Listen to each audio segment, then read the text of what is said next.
الحمد لله رب العالمين والصلاة والسلام على أشرف الأنبياء والمرسلين وعلى آله وصحبه أجمعين أما بعد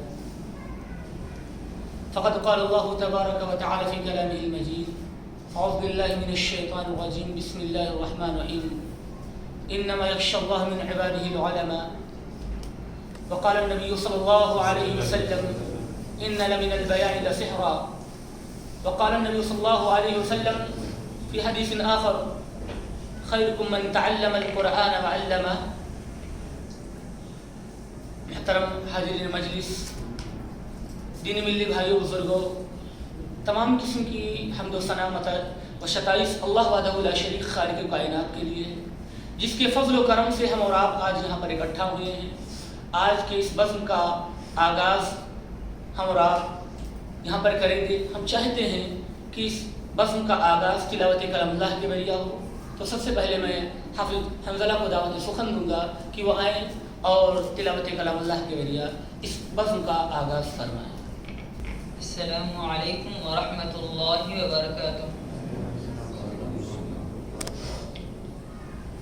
اعوذ باللہ من الشیطان الرجیم۔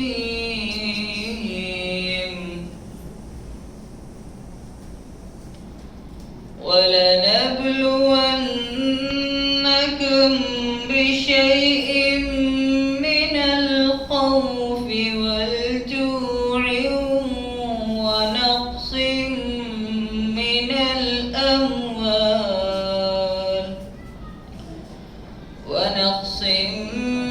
مِّنَ الْأَمْوَالِ وَالْأَنفُسِ وَالثَّمَرَاتِ وَبَشِّرِ الصَّابِرِينَ الَّذِينَ إِذَا أَصَابَتْهُم مُّصِيبَةٌ قَالُوا إِنَّا لِلَّهِ وَإِنَّا إِلَيْهِ رَاجِعُونَ أُولَئِكَ عَلَيْهِمْ صَلَوَاتٌ مِّن رَّبِّهِمْ وَرَحْمَةٌ وَأُولَئِكَ هُمُ الْمُهْتَدُونَ۔ السلام علیکم ورحمۃ اللہ وبرکاتہ۔ السلام اللہ وبرکاتہ۔ یہ تھے عزیزم حافظ حنظلہ صاحب جو تلاوت کلام اللہ کے ذریعہ اس بزم کا آغاز فرما رہے تھے۔ اب میں چاہتا ہوں کہ بنا کسی تمہید اور تاخیر کے فضیلۃ الشیخ کو دعوت سخن دوں، وہ آئیں اور اپنے موضوع کی وضاحت کریں۔ ان کا موضوع بیان ہے شیطان کی ہتھ کنڈے۔ شیخ السلام علیکم ورحمۃ اللہ وبرکاتہ۔ ان الحمد للہ نحمده ونستعینه ونستغفره ونؤمن به ونتوکل علیہ ونعوذ باللہ من شرور انفسنا ومن سیئات اعمالنا من يهده الله فلا مضل له ومن يضلل فلا هادي له واشهد ان لا اله الا الله وحده لا شريك له واشهد ان محمدا عبده ورسوله اما بعد يا ايها الذين امنوا اتقوا الله حق تقاته ولا تموتن الا وانتم مسلمون يا ايها الناس اتقوا ربكم الذي خلقكم من نفس واحدة وخلق منها زوجها وبث منهما رجالا كثيرا ونساء واتقوا الله الذي تساءلون به والارحام ان الله كان عليكم رقيبا يا ايها الذين امنوا اتقوا الله وقولوا قولا سديدا يصلح لكم اعمالكم ويغفر لكم ذنوبكم ومن يطع الله ورسوله فقد فاز فوزا عظيما فإن خير الحديث كتاب الله وخير الهدي هدي محمد صلى الله عليه وسلم وشر الأمور محدثاتها وكل محدثة بدعة وكل بدعة ضلالة وكل ضلالة في النار وقال الله تبارك وتعالى يا أيها الذين آمنوا اتقوا الله حق تقاته ولا تموتن إلا وأنتم مسلمون یا ایھا الناس اتقوا ربکم الذی خلقکم من نفس واحدۃ وخلق منها زوجها وبث منهما رجالا كثيرا ونساء واتقوا الله الذي تساءلون به والارحام ان الله كان عليكم رقيبا یا ایھا الذین آمنوا اتقوا الله وقولوا قولا سدیدا يصلح لكم اعمالكم ويغفر لكم ذنوبكم ومن يطع الله ورسوله فقد فاز فوزا عظيما فإن خير الحديث كتاب الله وخير الهدي هدي محمد صلى الله عليه وسلم وشر الأمور محدثاتها وكل محدثة بدعة وكل بدعة ضلالة وكل ضلالة في النار وقال الله تبارك وتعالى إن الشيطان لكم عدو فاتخذوه عدوا إنما يدعو حزبه ليكونوا من أصحاب السعير رب اشرح لي صدري ويسر لي امري واحلل عقدة من لساني يفقهوا قولي اللهم ارنا الحق حقا وارزقنا اتباعه وارنا الباطل باطلا وارزقنا اجتنابه آمين يا رب العالمين اللهم لا سهل الا ما جعلته سهلا وانت تجعل الحزن سهلا اذا شئت. شیطان کے ہتھ کنڈے. شیطان جس کا مقصد ہے کہ انسانوں کی بڑی تعداد کو وہ زندگی کے مقصد سے ناکام اور نامراد کر دے جیسے وہ خود ہوا. اس کی نفسیات بھی ہے، انسان میں نہیں ہونی چاہیے. اگر یہ ہے تو ظاہر سی بات ہے کہ یہ شیطان کی خصلت میں سے ہے. ہم تو ڈوبے ہیں صنم تمہیں کے لیے ڈوبیں گے. وہ تو ڈوبا ہے، اب وہ چاہتا ہے کہ سب کو لے کر ڈوب جائے. اب سمجھداری اس میں ہے کہ اس دشمن کو ہم جانیں سمجھیں. اللہ تعالیٰ نے جس آیت کو عنوان کے تحت منتخب کیا گیا سورہ فاطر کی آیت نمبر 6، اللہ نے فرمایا کہ بے شک شیطان تمہارا دشمن ہے، بس اس کو دشمن بناؤ، اس کو دشمن سمجھو.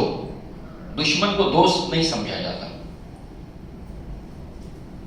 اس کو دشمن بناؤ، اس سے دشمنی کرو. بے شک وہ بلاتا ہے اور اس کا حزب، اس کا گروہ، لِيَكُونُوا مِنْ أَصْحَابِ السَّعِيرِ، تاکہ تم ہو جاؤ جہنم والوں میں سے. یہ اس کا مقصد ہے.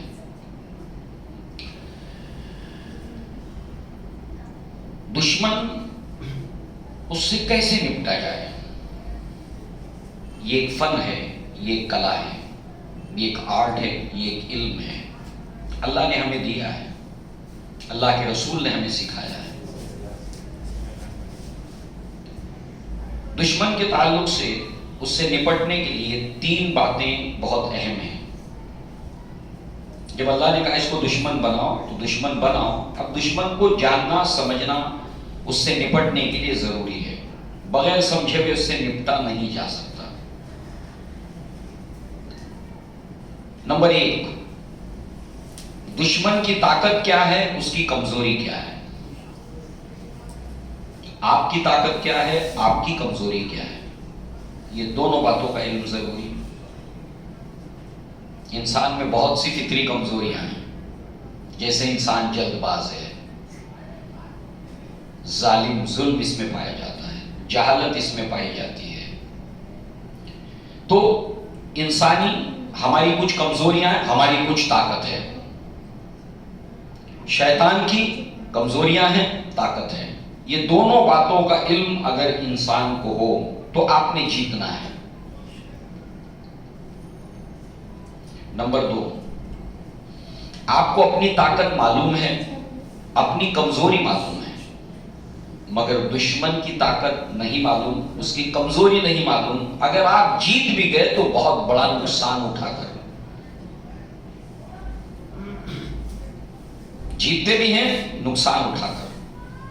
تیسرے، نہ آپ اپنی طاقت جانتے ہیں، نہ اپنی کمزوری جانتے ہیں، نہ دشمن کی طاقت جانتے ہیں، نہ دشمن کی کمزوری جانتے ہیں، تو آپ نے نقصان بھی اٹھانا ہے اور اس سے ہار بھی جانا ہے۔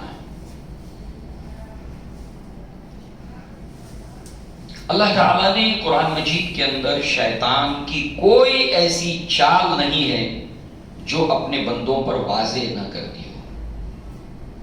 اس کی ساری کانسپریسی، ساری چالیں اللہ نے بالکل بین طور پر واضح کر دی، کچھ چھوڑا نہیں۔ اللہ کے رسول نے اس کی وضاحت، اس کی تبیین، اس میں اتنی روایتیں اور عملی زندگی کو چھوڑا ہے کہ انسان اگر سنجیدہ ہو جائے تو اس کو پراست کرنا، اس دشمن کو، انشاءاللہ مشکل نہیں ہے۔ لہذا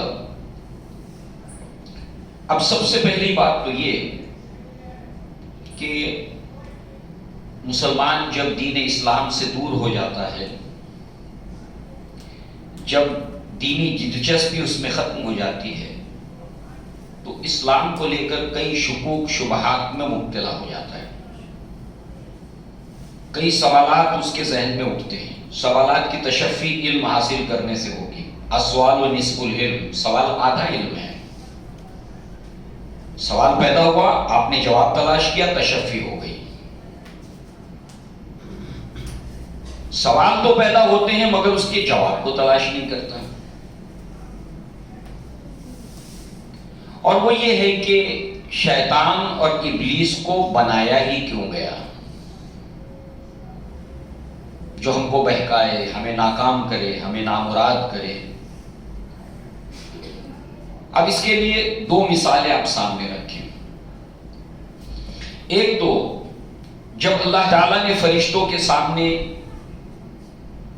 اس بات کو ظاہر کیا، وَإِذْ قَالَ رَبُّكَ لِلْمَلَائِكَةِ إِنِّي جَاعِلٌ فِي الْأَرْضِ خَلِيفَةً، کہ جب کہا تمہارے رب نے فرشتوں سے کہ میں بناؤں گا زمین پر خلیفہ، قَالُوا أَتَجْعَلُ فِيهَا مَن يُفْسِدُ فِيهَا وَيَسْفِكُ الدِّمَاءَ، اے اللہ، اے ہمارے رب، کیا تو اسے بناتا ہے کہ زمین میں فساد مچائے اور خون بہائے؟ اور ہم تو تیری تسبیح کرتے ہیں، وَنَحْنُ نُسَبِّحُ بِحَمْدِكَ وَنُقَدِّسُ لَكَ، تسبیح تیری بیان کرتے ہیں، تیری حمد بیان کرتے ہیں، تیری بزرگی اور باقی بیان کرتے ہیں۔ اللہ نے فرمایا قَالَ إِنِّي أَعْلَمُ مَا لَا تَعْلَمُونَ، میں جانتا ہوں اور تم نہیں جانتے۔ بس یہی معاملہ ہمارا بھی ہے کہ اللہ نے ابلیس کو بنایا، اللہ کو سب سے زیادہ معلوم ہے۔ علامہ ابن قیم رحمہ اللہ نے جب اس سوال کے جواب کے اندر قرآن اور احادیث کی روشنی میں اس کی وضاحت کی، تو سب سے پہلی بات یہی کہ اللہ تعالیٰ بہتر جانتا ہے، سب سے زیادہ جانتا ہے اس کی تخلیق کا مقصد۔ اللہ نے کسی بھی چیز کو بلا مقصد کے نہیں پیدا کیا۔ ربنا ما خلقت ھذا باطلا، اے ہمارے رب، تو نے کسی چیز کو بیکار اور عبث نہیں پیدا کیا۔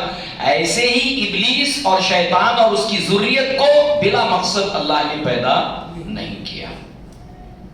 اللہ سب سے زیادہ جانتا ہے، ہاں، مگر اس کی پیدائش کے مقصد کو قرآن اور احادیث کے اندر بتایا بھی گیا، واضح بھی کیا گیا، اور اسلاف نے، علماء نے اس کا جواب دیا، دلائل دیے، اس کی تخلیق کا مقصد کیا ہے۔ اب ایک اور بات سامنے رکھیں اسی نوعیت سے، اور سوال جب آدم علیہ السلام سے کیا، موسیٰ علیہ السلام نے مجادلہ کیا، ان سے ایرگیومنٹ کیا آدم علیہ السلام سے، بخاری کی روایت ہے، 6614 نمبر کی روایت ہے، اور کتاب القدر کے اندر تقدیر کے باب میں آدم علیہ السلام اور موسیٰ علیہ السلام کا مکالمہ ہے۔ موسیٰ علیہ السلام نے آدم علیہ السلام سے کہا انت ابونا، آپ ہمارے ابا ہیں، خیبتنا واخرجتنا من الجنہ، آپ نے ہمیں محروم کر دیا اور جنت سے بے دخل کر دیا. موسیٰ علیہ السلام آدم علیہ السلام سے آپ نے ہمیں محروم کیا، آپ ہمارے ابا ہیں اور والد اپنے بچوں کا بھلا چاہنے والا ہوتا ہے. آپ نے ہمیں محروم کیا اور جنت سے بے دخل کیا. قال له آدم، اب ہم جانتے ہیں اس کی تفصیلات کیا ہے. اللہ تعالیٰ نے کہا تھا کہ فلا تقرب هذه الشجرة، گئے پھر نکالے گئے، پھر انسانوں کا سلسلہ شروع ہوا، ہم بھی آئے دنیا میں اور قیامت تک لوگ آتے رہیں گے. تو نہ وہ ہوتا نہ یہ سارے معاملات ہوتے. تو لہذا آدم علیہ السلام نے کہا قال له آدم یا موسیٰ، اے موسیٰ، یا موسیٰ اصطفاک، یا موسیٰ اصطفاک اللہ بکلامہ وخط لک بیدہ اتلومنی علی امر قدرہ اللہ علی قبل ان یخلقنی ب40 سنۃ فحج آدم موسیٰ علیہ السلام. رواہ البخاری کتاب القدر. آدم علیہ السلام نے کہا کہ اے موسیٰ، تم وہی ہو کہ اللہ تبارک و تعالیٰ نے تمہیں اپنے کلام کے لیے چنا. اللہ تبارک و تعالیٰ نے اپنے ہاتھ سے تمہارے لیے تورات لکھی، اور کیا تم مجھے اس چیز کے اوپر ملامت کرتے ہو کہ جو میری تقدیر میں اللہ تعالیٰ نے 40 سال پہلے یہ لکھ چھوڑا تھا. اور آدم علیہ السلام اس آرگومنٹ کو جیت گئے، غالب آ گئے موسیٰ علیہ السلام کے اوپر. اگر یہ نہ ہوتا تو دنیا میں تم نبی بنائے جاتے، تمہیں تورات ملتی، نہ اللہ تم سے یہ فضیلت، یہ شرف تمہیں ملا کیوں؟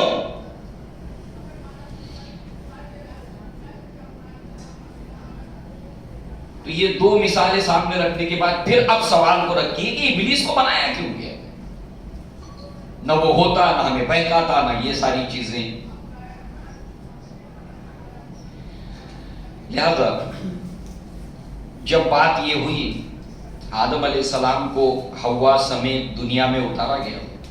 وَقُلْنَا اهْبِطُوا بَعْضُكُمْ لِبَعْضٍ عَدُوٌّ، تو ہم نے کہا کہ اترو، اب تم بعض کے دشمن ہو. ابلیس، اس کی ذریت، آدم اور ان کی ذریت، تم بعض کے دشمن ہو. وَلَكُمْ فِي الْأَرْضِ مُسْتَقَرٌّ، وہاں تمہارے لیے زمین میں مستقر، تھوڑا وقت رہنا ہے. مستقر کی ضد مستقل ہے.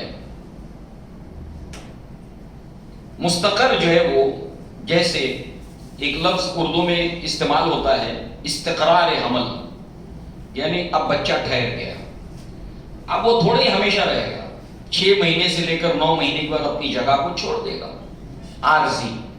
تو تمہیں زمین کے اوپر عارضی طور پر تھوڑے وقت کے لیے رہنا ہے، اور اس کے بعد جو ہے وہ متاع الی حین، اور جو ہے وہاں پر ایک مدت تک تمہارے لیے برتنے کا سامان ہے، زندگی گزارنے کا سامان تمہارے لیے. تو اب مجھے، آپ کو، ہم سب کو ایک لمیٹڈ ٹائم تک یہاں پر رہنا ہے، جس میں کا ایک بڑا حصہ ہم میں سے بہت سے لوگ گزار چکے ہیں، پرسنل، انفرادی، انڈیویجول لیول کے اوپر، اور بحیثیت مجموعی بھی وقت زیادہ نہیں ہے. تو یہ تھوڑا وقت ہے، اس تھوڑے وقت میں تمہیں وہاں گزارنا ہے زندگی کے سامان کے سمیت. لہذا جو ہے وہ اب یہ امتحان شروع ہو گیا، اور ابلیس اور اس کی ذریت، آدم اور ان کی ذریت کا یہ کانفلکٹ قیامت تک جاری اور ساری رہے گا. لہذا اس کے تعلق سے مزید جو ہے وہ آپ دیکھیں کہ مقصد اس کے بنائے جانے کا کیا، اس کے ہتھ کنڈوں کو ہم سمجھیں گے، تاکہ اس سوال کے جواب سے سب سے پہلے ہمیں کچھ اطمینان اور تشفی ہو جائے. پہلا مقصد انسان کی پیدائش کا ہے عبادت.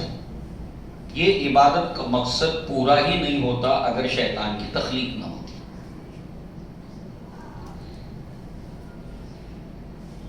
عبادت کیا ہے؟ عبادت ہے 2 چیزوں کے جمع ہونے کا، غایت الحب ما غایت الذل والخضوع، انتہا درجے کی محبت اللہ سے، انتہا درجے کی خاکساری اور تذلل اللہ کے لیے.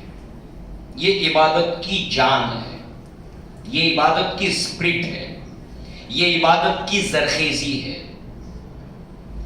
پھر عبادت کی ڈیفینیشن جتنے اسلاف اور علماء نے بیان کی، الفاظ مختلف ہو سکتے ہیں، مگر وہ سب جامعیت کے ساتھ علامہ ابن تیمیہ رحمہ اللہ نے جو اس کو ڈیفائن کیا ہے، العبادت اسم جامع، عبادت ایک بہت ہی جامع لفظ ہے، پروفاؤنڈ، جس کو آپ کہتے ہیں ساگر میں گاگر، سمندر کو کوزے میں بند کر دینا، 100 سنار کی ایک لوہار کی. تو یہ عبادت بہت ہی جامع لفظ ہے، اس میں بہت ڈیپتھ معنی ہے، بہت گہرائی ہے اس کے اندر. العبادت اسم جامع لکل، اس کے اندر وہ ساری کے ساری چیزیں داخل ہیں.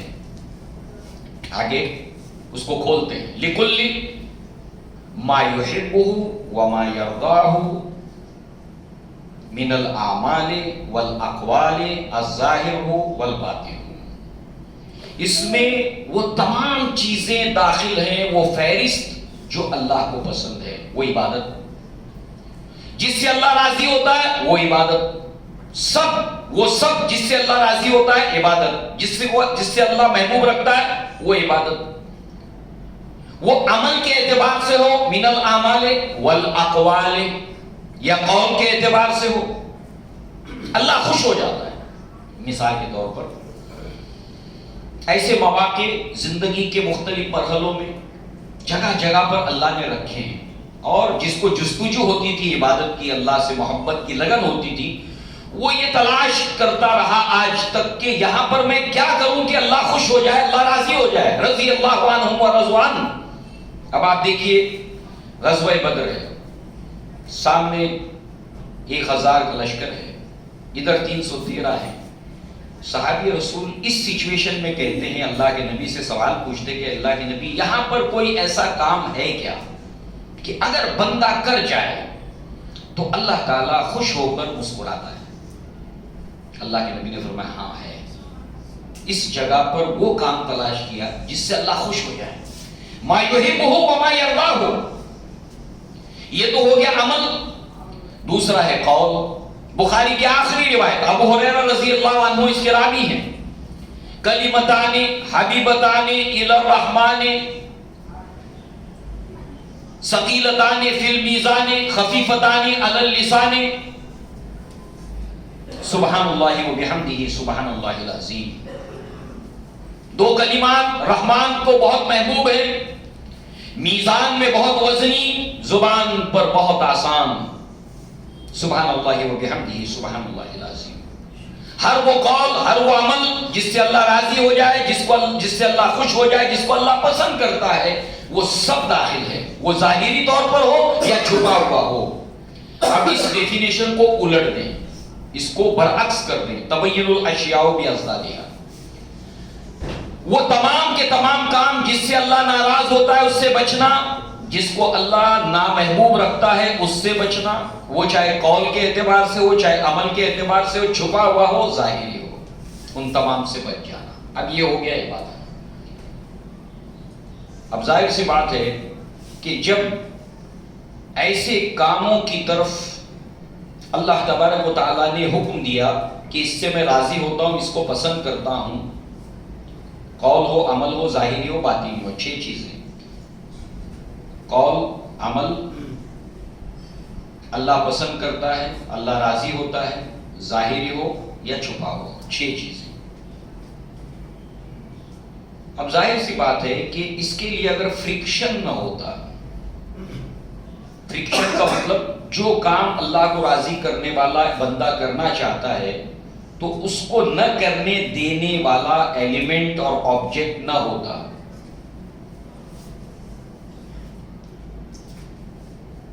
جنات اور انسان کو چھوڑ کر جتنے جاندار ہیں وہ جیسے زندگی جیتے آئے ہیں ویسی زندگی جیتے ہیں. وہ جتنے کام ہیں اس کے علاوہ کچھ کرتے ہیں. شیطان انہیں کسی اور کام کی طرف راغب کرتا ہے.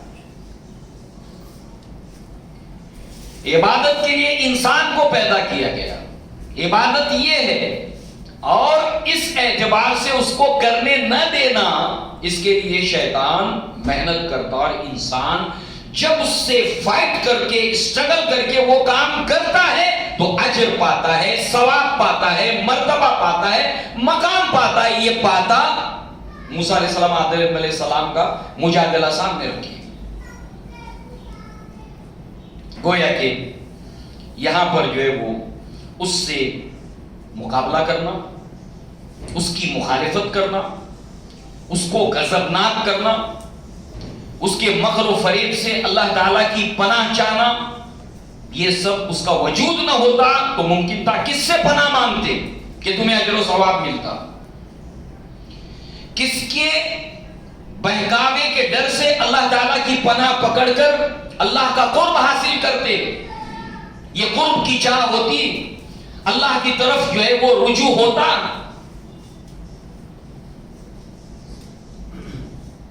لہذا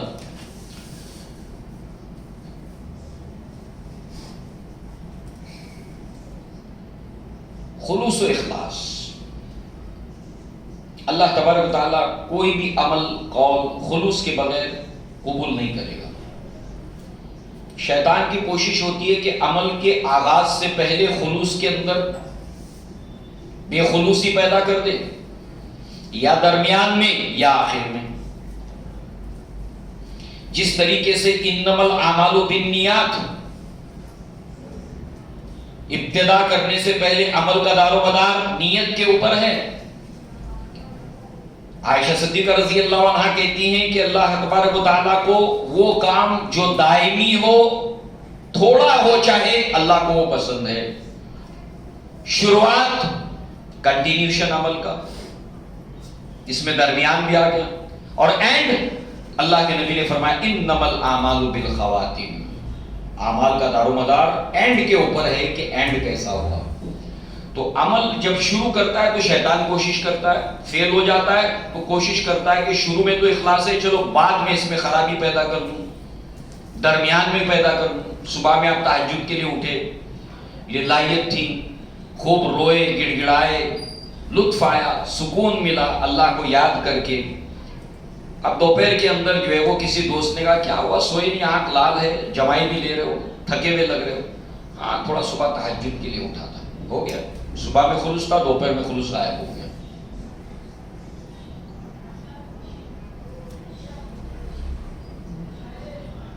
تو اس عمل کو محفوظ رکھنا،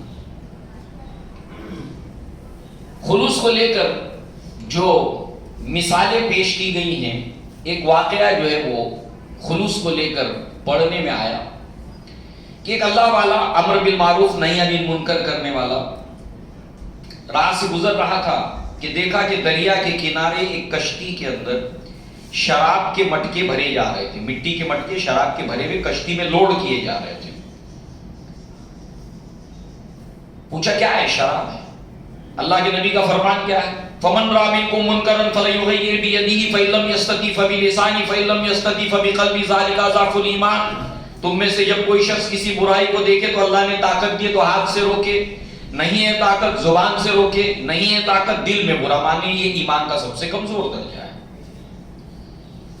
اس نے کہا کیا ہے؟ شراب ہے۔ ادھر ہی سپاہی سے ڈنڈا لیا، آؤ دیکھا نہ تاؤ، ڈنڈا ہاتھ میں جب دیکھا سپاہی بھی دور ہٹ گئے، ایک کے بعد ایک مٹی کے مٹکے وہ شراب کے توڑنے شروع کر دیے، 1 2 3 4 5 6، 7ویں کے لیے جب ڈنڈا اٹھایا تو بغیر توڑے میں پھینک دیا۔ جیسے ڈنڈا پھینکا سپاہیوں نے پکڑ لیا، بادشاہ کے سامنے حاضر کیا۔ بادشاہ بڑا غصے اور جلال والا تھا،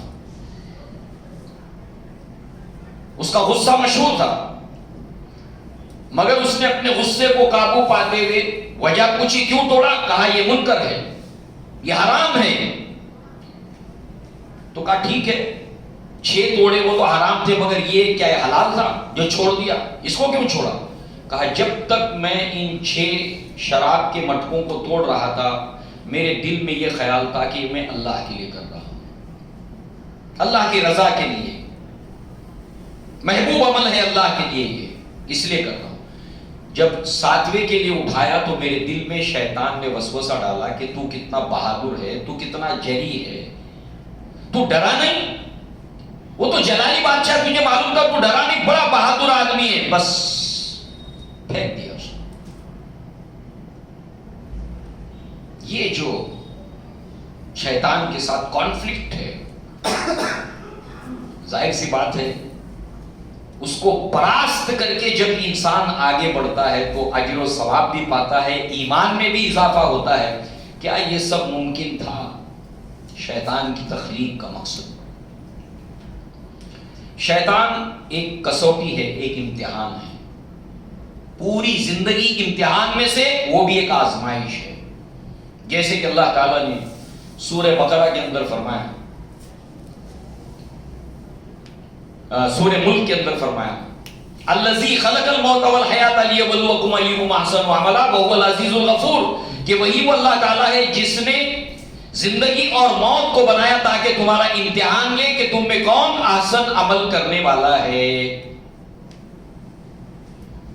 زندگی امتحان ہے، اور یہ ابلیس اور شیطان بھی انسان کے لیے کسوٹی اور ایک آزمائش ہے. لہذا جو ہے وہ اسی کے ساتھ یہ کسوٹی امتحان ہے. اور اللہ تعالیٰ نے فرمایا کہ ما کان اللہ لیذر المؤمنین علی ما انتم علیہ حتی یمیز الخبیث من الطیب، کہ اللہ تعالیٰ نے فرمایا کہ نہیں ہے اللہ تبارک و تعالیٰ چھوڑ دے ایمان والوں کو ایسے ہی جب تک کہ وہ خبیث اور طیب کو الگ نہ کر دے. سب مکس ہے نا یہاں، مومن بھی ہے، منافق بھی ہے، سب مکس ہے. اب یہ خبیث اور طیب الگ الگ کیسے ہوگا؟ کوئی کسوٹی تو ہو، کسی بھٹی سے تو گزارا جائے کہ جس میں سے سونا الگ ہو جائے اور اس میں سے جو کھوٹ ہے وہ الگ ہو جائے. کٹھالی میں پکایا تو جائے کہ جس کے ذریعے سے اصل خالص چیز نیچے بیٹھ جائے اور اوپر جو بیکار اور باطل ہے وہ اوپر آ کر ضائع ہو جائے. تو ظاہر سی بات ہے کہ یہ تمیز ممکن نہیں تھی جب تک کہ ایک کسوٹی کی صورت میں ابلیس اور اس کی ذریت نہ ہوتی. وہ اپنے حصے کا جو بھی معاملہ ہے اس کو علیحدہ کر لیتا ہے شیطان، اور اللہ تبارک و تعالیٰ اپنے خالص اور مخلص بندوں کو چھانٹ کر ان سے علیحدہ کر دیتا ہے. اس اعتبار سے بندوں کا گناہ سے ڈرنا،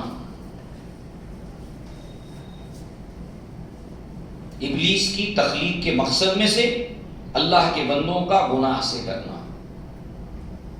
اب آپ دیکھیں اللہ کے نبی صلی اللہ علیہ وسلم اس اعتبار سے جو رہنمائیاں کی ہیں شیطان سے بچنے کے لیے، اس کے لیے اس کو سننے سے پہلے دو مثالیں ہم اپنے سامنے رکھیں. مریم بنت عمران، عیسیٰ علیہ السلام کی والدہ، اور بندوں کا گناہ سے ڈرنا، اللہ کی بندیوں کا گناہ سے ڈرنا.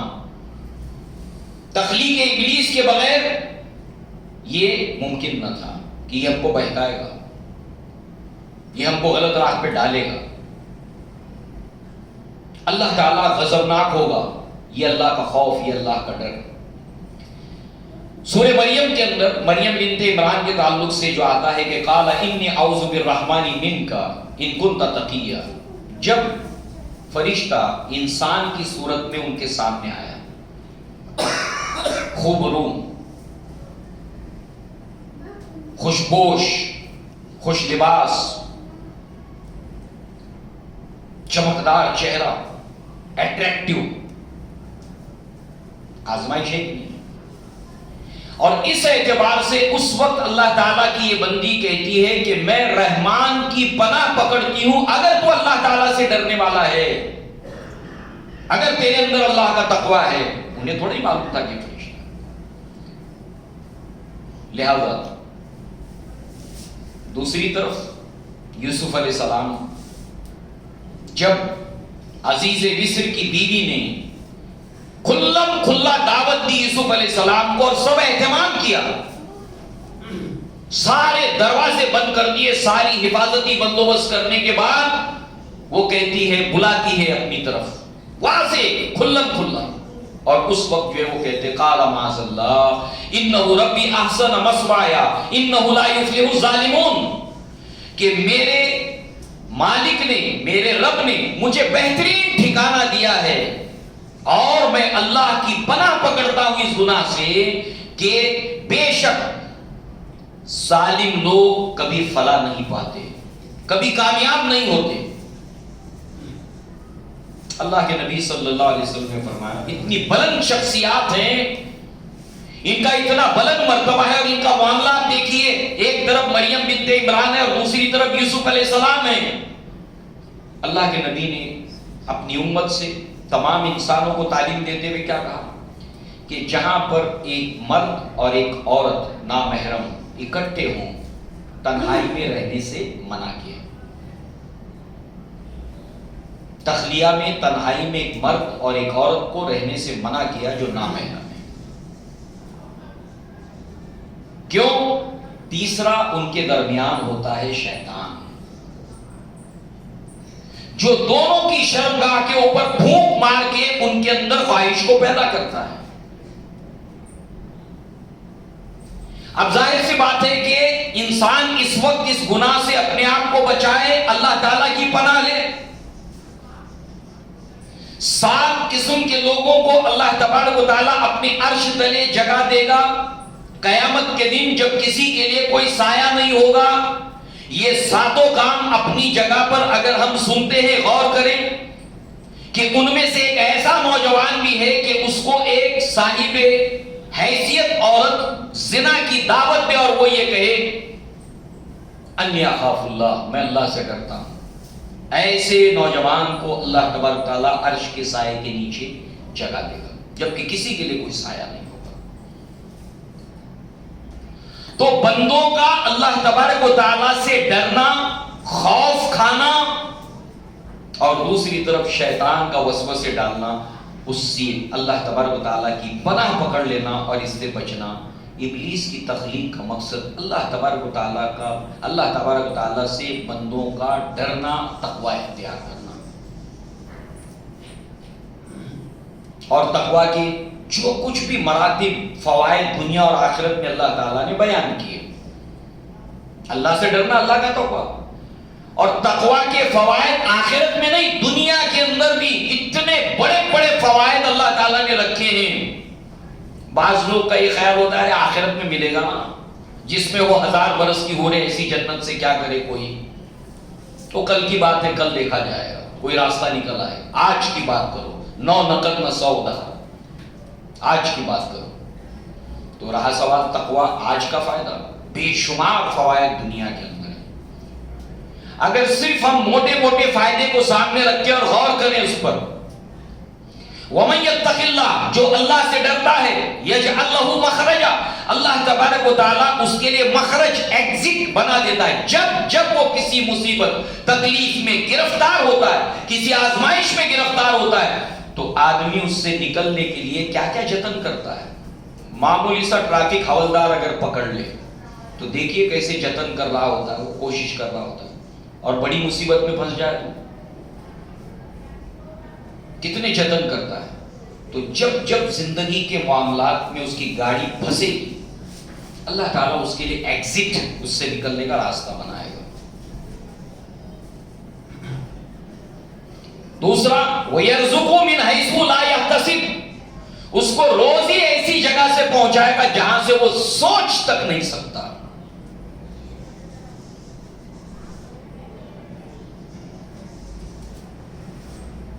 لہذا اللہ تبارک و تعالیٰ کا تقوی بندہ جب اختیار کرتا ہے اور شیطان کے اس وسوسے سے بچتا ہے، اس سے مقابلہ کرتا ہے، اس کی مخالفت کرتا ہے، مثالیں بے شمار ہے، نتیجے میں اس کو دنیا میں بہت سے فوائد حاصل ہوتے ہیں۔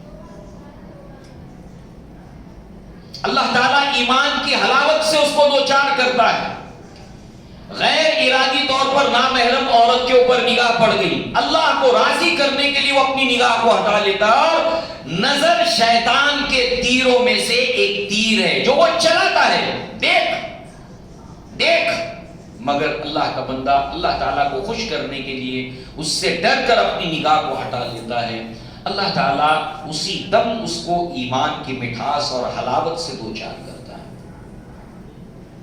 شیطان اپنا کام کر رہا ہے اور اس کا مقابلہ کرنے کے نتیجے میں یہ انعام آپ کو ملا۔ شیطان کی تخلیق کا مقصد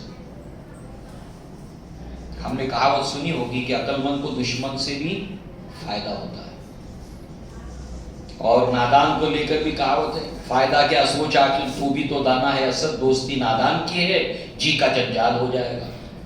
دوست ہے مگر نادان ہے، فائدہ پہنچانے جائے گا اور نقصان پہنچا بیٹھے گا۔ آپ 10 فٹ میں گرے تھے، آپ کو نکالنے کے اندر 100 فٹ گہرائی میں ڈال دے گا آپ کو، نادان ہے۔ مگر دشمن اگر چالاک ہو اور آپ اس سے مقابلہ کرتے ہیں تو ایسی صورت میں وہ آپ کو بھی چالاک اور ہوشیار بنا دیتا ہے، آپ کو بھی شارپ بنا دیتا ہے۔ تو ڈال میں پات پات، تو ڈال میں پات پات۔ دشمن سے فائدہ ہوتا ہے۔ ممکن تھا؟ شیطان کی تخلیق کا مقصد۔ اسی کے ساتھ ساتھ اللہ تبارک و تعالیٰ کی کمال قدرت کا اظہار ہے۔ شیطان کی تخلیق اللہ تعالیٰ کی کمال قدرت کا اظہار ہے۔ اس نے متضاد چیزوں کو پیدا کیا، لہذا زمین کو پیدا کیا، اس کی ضد آسمان کو پیدا کیا، نور کو پیدا کیا، ظلمات اندھیروں کو پیدا کیا، جنت کو پیدا کیا، جہنم کو پیدا کیا، آگ کو پیدا کیا، پانی کو پیدا کیا، سرد بنایا، گرم بنایا، طیب بنایا، خبیث بنایا۔ اللہ تبارک و تعالیٰ نے یہ اپنی قدرت بتائی ہے جس سے اللہ کی معرفت انسان کو حاصل ہوتی ہے، اور اللہ تعالیٰ کی یہ جو قدرت، یہ کمالات ہے، اس کی معرفت کے نتیجے میں انسان کو اللہ تبارک و تعالیٰ کے قرب حاصل ہوتا ہے، اس سے محبت ہوتی ہے کہ میرا رب کیا کچھ کرنے پر قدرت رکھتا ہے۔ ان اللہ علی کل شیء قدیر۔ اللہ تعالیٰ کی یہ قدرت بندوں پر آشکار ہوتی اگر اس کی تخلیق نہ ہوتی۔ لہذا آپ دیکھیں اس کے دلیل کے طور پر کہ اللہ کی قدرت دیکھیے آپ کہ عائشہ صدیقہ رضی اللہ عنہا فرماتی ہیں اللہ تبارک و تعالیٰ نے فرشتوں کو بنایا نور سے، لائٹ سے، کتنی لطیف ہے، مگر اللہ نے اس سے کریٹ کیا فرشتوں کو۔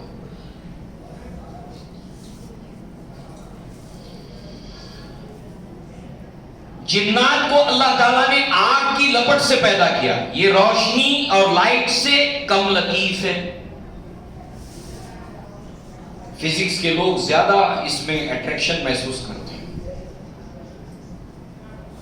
ان کو پتا ہوتا ہے کتنی لطیف ہے، لائٹ سے لطیف آگ ہے، اس سے بھی اللہ نے کریٹ کیا ابلیس کو، جنات کو، اور انسانوں کو جس چیز سے پیدا کیا وہ ہے مٹی سے، وہ ان سب کے مقابلے میں بھاری ہے، کثیف ہے۔ اللہ کیا کچھ قدرت رکھتا ہے، اللہ کل شیء قدیر۔ اسی طریقے سے کسی چیز کا حسن ظاہر ہوتا ہے، خوبی ظاہر ہوتی ہے جب اس کی اپوزٹ چیز اس کے سامنے ہو۔ تبین الاشیاء باضدادها، اشیاء کی حقیقت ضد سے سمجھ میں آتی ہے۔ سیاہ سیاہ ہے، کالا کالا ہے، اپنی جگہ واضح ہے، بین ہے، مگر جب اس کالے پردے کے اوپر جو ہے وہ اگر ایک سفید ڈاٹ پڑ جائے تو وہ کالا پن زیادہ ظاہر ہوتا ہے اور سفیدی زیادہ ظاہر ہوتی ہے۔ تو خیر زیادہ خوبصورت اور حسین بن کر ابھر آتا ہے جب اس کے مقابلے میں شر ہو۔ لہذا بدصورتی کے مقابلے میں خوبصورتی زیادہ ہوتی ہے جب خوبصورتی کے سامنے بدصورتی اس کے سامنے موجود ہو۔ پاکیزگی، صفائی، ستھرائی زیادہ ظاہر ہوتی ہے جب اس کے بالمقابل گندگی ہو۔ مٹھاس کا مزہ دوبالا اس وقت ہوتا ہے جب اس کے مقابلے میں کڑواپن موجود ہو۔ نیند کا مزہ اس وقت آتا ہے جب تھکان ہو۔ محنت اور مشقت کا مزہ اس وقت آتا ہے جب جسم نے راحت پائی ہو۔ محنت کر کے تھکانے کا جسم کو مزہ اس وقت آتا ہے جب جسم نے پہلے راحت پائی ہو۔ لہذا اللہ تبارک و تعالیٰ نے اس طریقے سے جو ہے وہ یہ جو چیزیں بنائی اللہ تبارک و تعالیٰ نے مختلف اس کے ذریعے سے انسان کے اندر کی خوبیاں اجاگر ہو جاتی ہیں. اب بطور مثال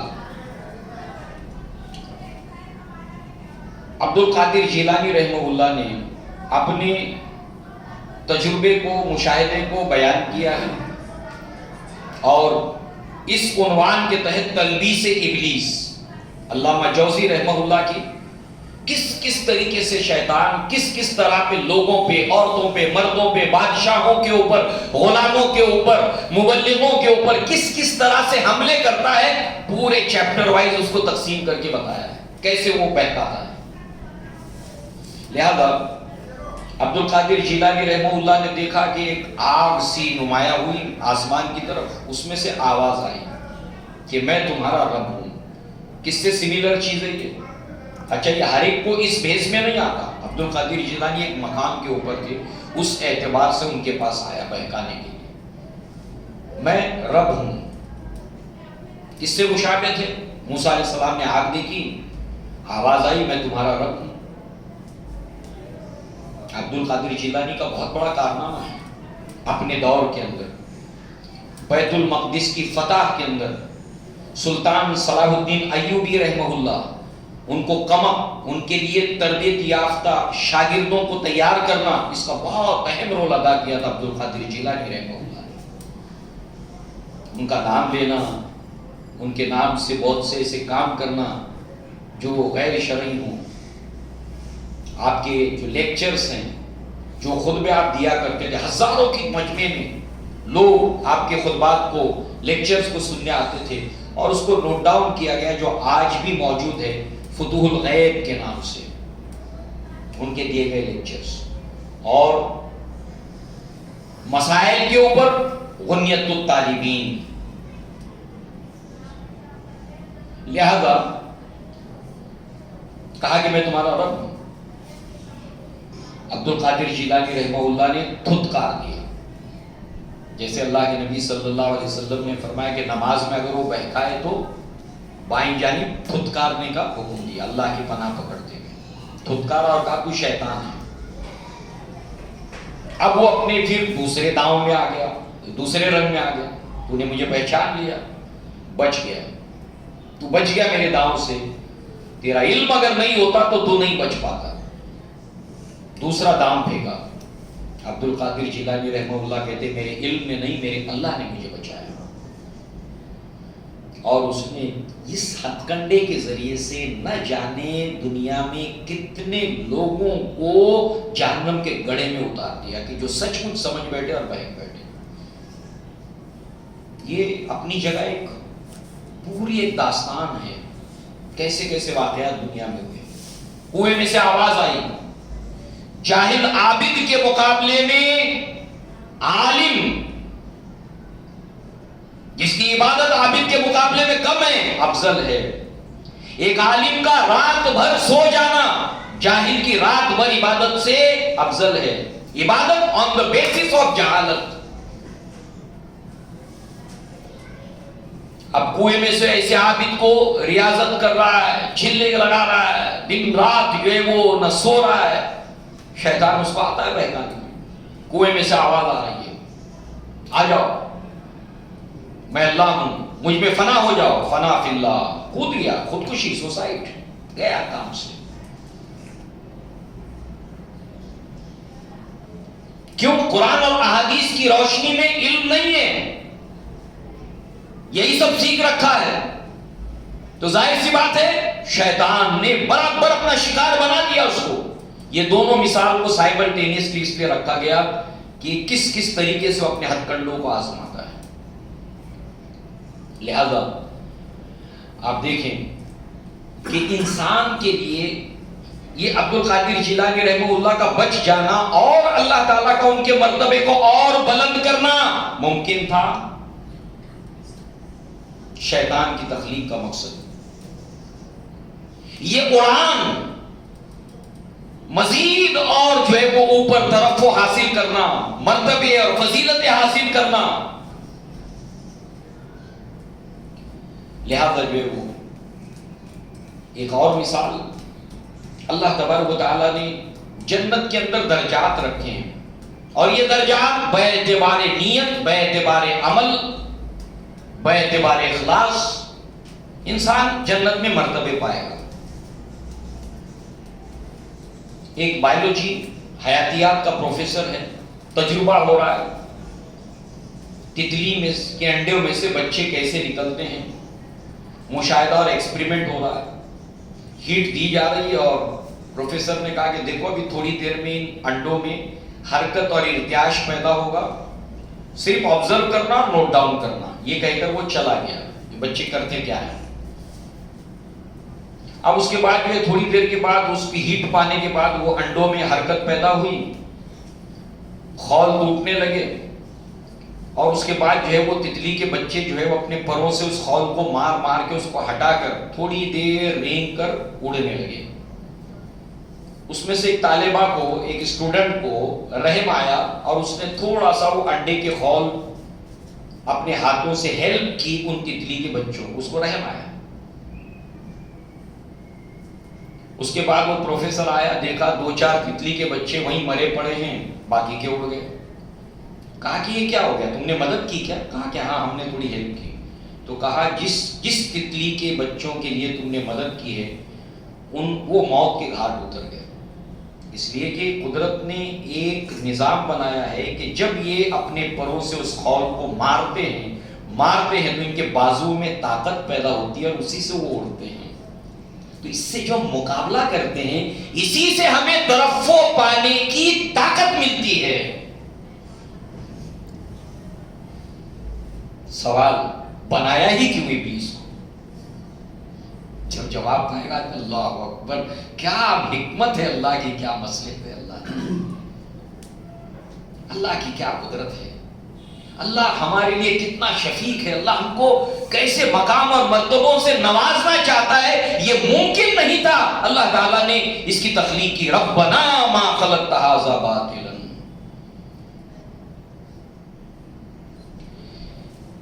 اسی کے ساتھ ساتھ اللہ تبارک و تعالیٰ کا شکر کاملتاً ادا کرنا انسان کے بس کی بات نہیں ہے۔ وَإِن تَعُدُّوا نِعْمَتَ اللَّهِ لَا تُحْصُوهَا، اگر تم اللہ تعالیٰ کی نعمتوں کو شمار کرنا چاہو تو شمار نہیں کر سکتے۔ جب ہم وہاں تک پہنچ ہی نہیں سکتے تو پھر ہر نعمت کا شکر کیسے کریں گے؟ پاؤں کے ناخن سے لے کر سر کے بالوں تک ہم بال ڈوبے ہوئے اللہ کی نعمتوں کے اندر، مگر جس قدر بھی ہمیں مختلف ڈائمنشن سے اللہ کا شکر ادا کرنے کی توفیق ملتی ہے، یہ ممکن ہو سکی ابلیس کی تخلیق کے نتیجے۔ اس نے کیا کہا تھا جب قالا اغویتنی، تو نے مجھے بے راہ کیا، لَأَقْعُدَنَّ لَهُمْ صِرَاطَكَ الْمُسْتَقِيمَ، میں اب ان کی صراط مستقیم پر بیٹھ جاؤں گا ان کے لیے۔ ثم لآتينهم من بين أيديهم ومن خلفهم وعن أيمانهم وعن شمائلهم ولا تجد أكثرهم شاكرين، اکثر کو تو ناشکر گزار پائے گا۔ تو وہ کیا کرتا ہے؟ چاہتا ہے کہ یہ اللہ کے ناشکر گزار بندے بنے، اور وہ اس کے لیے محنت کرتا ہے، کوشش کرتا ہے، اسٹرگل کرتا ہے، اور بندہ شکر گزاری اللہ تعالیٰ کی کرنے کے مختلف اسباب وجوہات تلاش کرتا ہے۔ نتیجہ کیا نکلتا ہے؟ لَئِن شَكَرْتُمْ لَأَزِيدَنَّكُمْ، شکر کرو گے اور دوں گا۔ گویا کہ بندہ اپنی نعمتوں میں بڑھوتری کرنے میں کامیاب ہوتا ہے اور وہ اس سے روکتا ہے۔ دنیا اور آخرت کے اندر اللہ کی نعمتوں کو مزید دروازے کھولنے میں بندہ کامیاب ہوتا ہے۔ لہذا ایک مثال کو اگر آپ سامنے رکھیں، ابراہیم علیہ السلام نے اللہ کا شکر ادا کیا، پہلو کیا ہے آپ دیکھیے، ہم پڑھ جاتے ہیں مگر غور نہیں کرتے۔ اللہ نے فرمایا افلا یتدبرون القرآن ام علی قلوب اقفالها، کیا تم قرآن مجید کی آیات میں غور و فکر نہیں کرتے، تدبر نہیں کرتے، یا تمہاری سمجھ بوجھ کے اوپر تمہارے دلوں پر تالے پڑے ہوئے ہیں کہ کھلتے ہی نہیں ہیں، سوچتے ہی نہیں ہو۔ الحمدللہ الذی وہب لی علی الکبر اسماعیل و اسحاق ان ربی لسمیع الدعاء، تمام تعریفیں اور شکر اس اللہ تبارک و تعالیٰ کے لیے ہے، حمد اس اللہ تعالیٰ کے لیے ہے کہ جس نے اس بڑھاپے میں مجھے اسماعیل اور اسحاق جیسے بیٹے دیے۔ شکر ادا کیا، اللہ کی تعریف بھی کی، اللہ کی حمد بیان کی، مگر صرف یہ حمد نہیں ہے، اس کے اندر ابراہیم علیہ السلام یہ کہہ رہے ہیں کہ اس بڑھاپے میں مجھے اولاد دی. اور ابراہیم علیہ السلام اللہ تعالیٰ سے دعائیں کب سے مانگ رہے ہیں؟ جب وہ بت شکنی انہوں نے کی تھی، قرآن مجید میں ہے، تو ان کا ڈسکشن ہے لوگوں کا، یہ کس نے کیا ہمارے معبودوں کے ساتھ؟ تو اس وقت جو کہا گیا کہ ایک نوجوان ہے، معلوم ہوا بت شکنی کے وقت ابراہیم علیہ السلام نوجوان تھے، ینگ تھے، اور اس کے بعد انہیں آگ میں ڈالا گیا، اور نوجوانی اور جوانی کے عالم میں وہ وہاں سے عراق بابل سے نکالے گئے ہیں، نوجوانی اور جوانی کے عالم میں، اور بڑھاپے تک انہیں اولاد نہیں ہوئی ہے، دعائیں مانگتے رہے. اور اس وقت وہ کہتے ہیں بڑھاپے میں جبکہ اولاد کے امکانات معدوم ہو جاتے ہیں، بالکل اسی طریقے سے جیسے زکریا علیہ السلام بڑھاپے میں اس انتہا کو پہنچ چکے ہیں کہ وہ اللہ تبارک و تعالیٰ سے دعا کرتے ہیں بیٹے کے لیے، اولاد کے لیے، اور ساتھ ہی یہ بھی کہتے ہیں کہ اللہ تبارک و تعالیٰ میرا سر شعلہ مار رہا ہے، پورے بال سفید ہو چکے ہیں، میری ہڈیاں بوسیدہ ہو چکی ہیں، میری بیوی بانجھ ہے، اولاد کا کوئی امکان نہیں، بٹ وَلَمْ أَقُمْ بِدُعَائِكَ رَبِّ شَقِيًّا، مگر میں کبھی بھی تجھ سے دعا مانگ کر نامراد نہیں ہوا.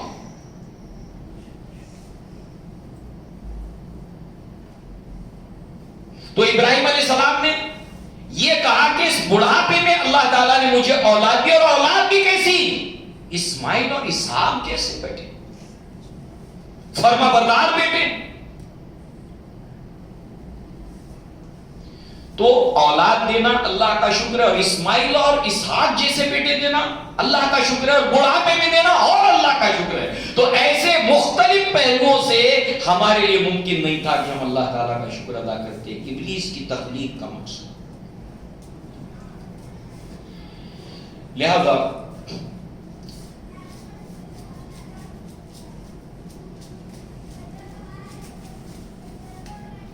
شیطان اپنے ہتھ کنڈوں کا جو استعمال کرتا ہے تدریجن کرتا ہے، اس کا ایک ہتھ کنڈا ہے تدریج کے ساتھ، اسٹیپ بائی اسٹیپ.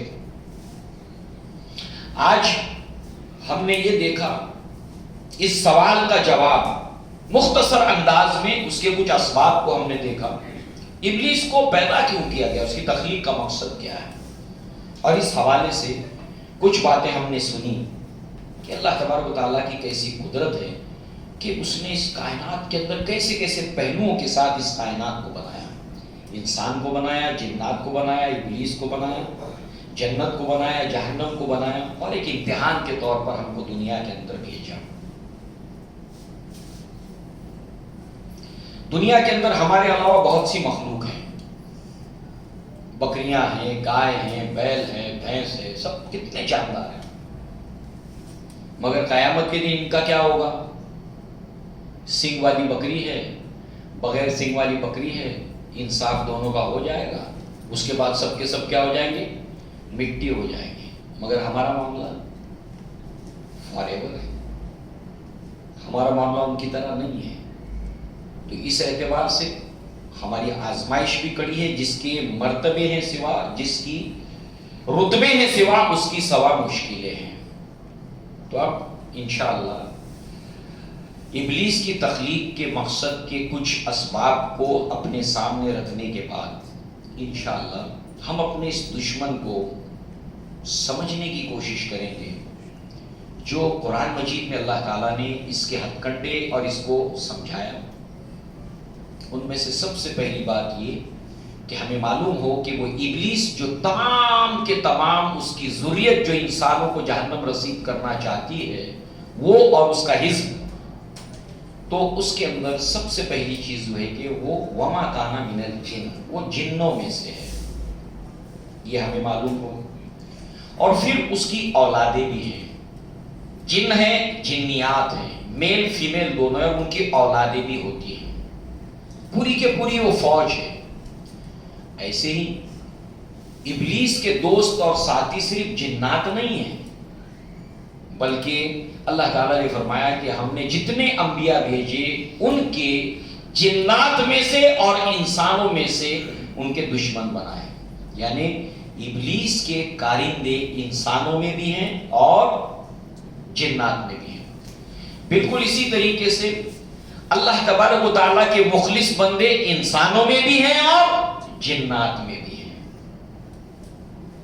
تو انشاءاللہ وہ کیا ہے اور اس کی چالیں کیا ہیں، ان باتوں کو انشاءاللہ ہم اگلی مرتبہ اس کی دوسری نشست کے اندر انشاءاللہ ترتیب وار انشاءاللہ دیکھیں گے. اللہ تعالیٰ سے دعا ہے کہ اللہ تعالیٰ ہمیں دین کی سمجھ عطا فرمائے اور اللہ تعالیٰ اس دشمن سے ہمیں مقابلہ کرنے کی فکری قوت، دلی قوت اور جسمانی قوت اللہ تعالیٰ ہمیں عطا فرمائے. اقول قولی ھذا واستغفر اللہ لی ولکم ولسائر المسلمین والمسلمات وآخر دعوانا ان الحمد للہ رب العالمین. السلام علیکم.